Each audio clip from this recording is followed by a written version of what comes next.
I was just saying to my next guest, this is why I love doing this show, and this is why you should love tuning in each and every time, because you learn new things. And we're going to talk about the power of audio on plants. You heard me correctly. I am joined today by the Executive Director of Farm Radio International, Kevin Perkins. Kevin, welcome. Great to have you here. Good, really good to be here. You and I were talking about the history before, and I know, I believe his name, George Atkins was his name, right? Yeah. And in 1975, he went to visit sub-Saharan Africa, that's right. Yeah. Let's start there and tell me that backstory. Yeah, at the beginning.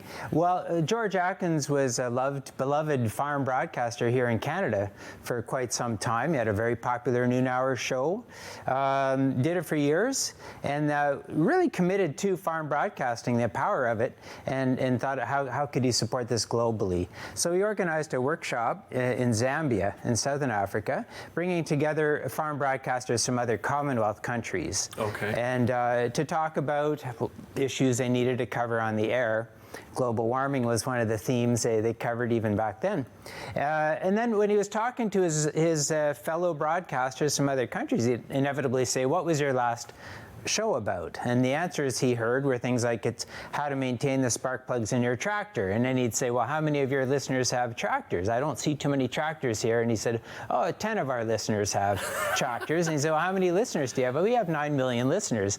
"Well, what do you got for them?" Right? That I'm exaggerating a little, but that's the kind of answer. So he found out that radio broadcasters doing farm shows, they didn't have content relevant to the small scale or family farmer that's probably digging their 2-acre plot with a hoe and planting by hand and so forth. So what do you got for them?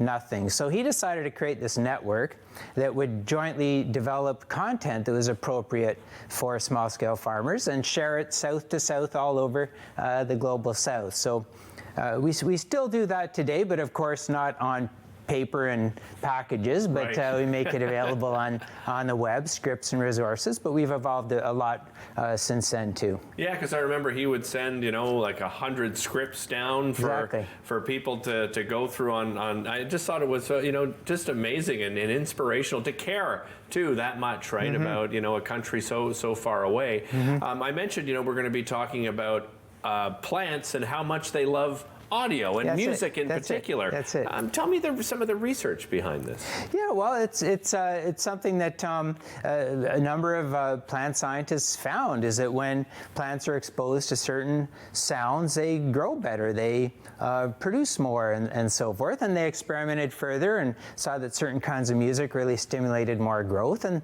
they tested this, and it's pretty good research. It's kind of a fun idea too. Yeah. So what types of music do plants like most? Well, it's an evolving science, but the early evidence is that they really like jazz and classical. Also, more surprisingly, they respond well to heavy metal.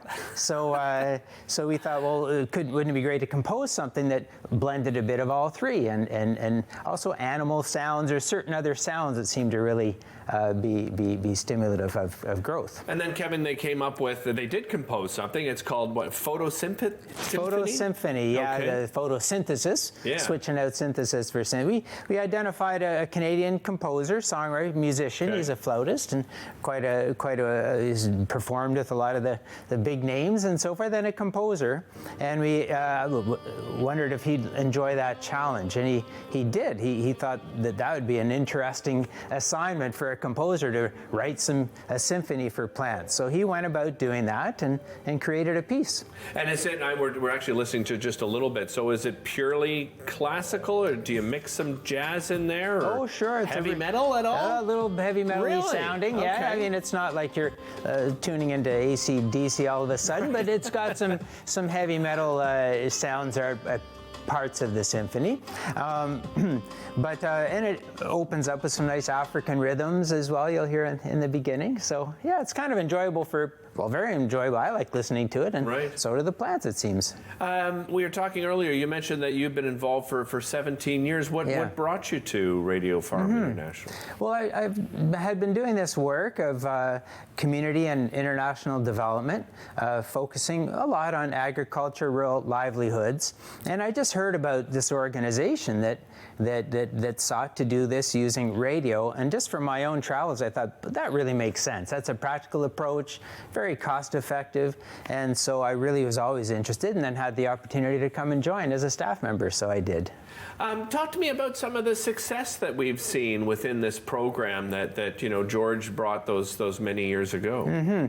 Well, we're getting much more able to really measure the impact. It's hard a little bit, and you think, well, a program on the air, who knows how many people are listening and whether they're... But we've really developed methods of doing the programming where we can say, look, this program reached 8 million people, and we know that 40% of the people who listen started a new practice on their farms that they wouldn't have if they hadn't heard about it. When you think about rural people, the work of farming is knowledge intensive. There's so much to know: what to plant, when to plant it, and with the climate changing, weather patterns changing, when to plant, when to harvest, and information is hard to come by in rural.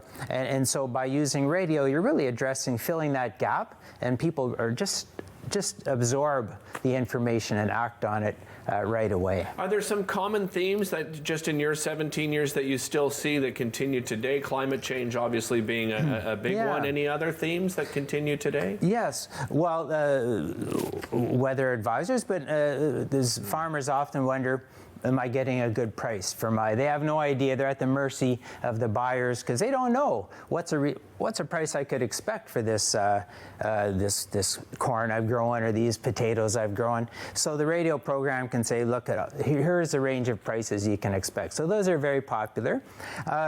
Things to do with seeds that are most appropriate, planting methods, harvesting methods. But we've also, because we serve rural community farmers, they're not just farmers, they also have health needs and nutrition needs.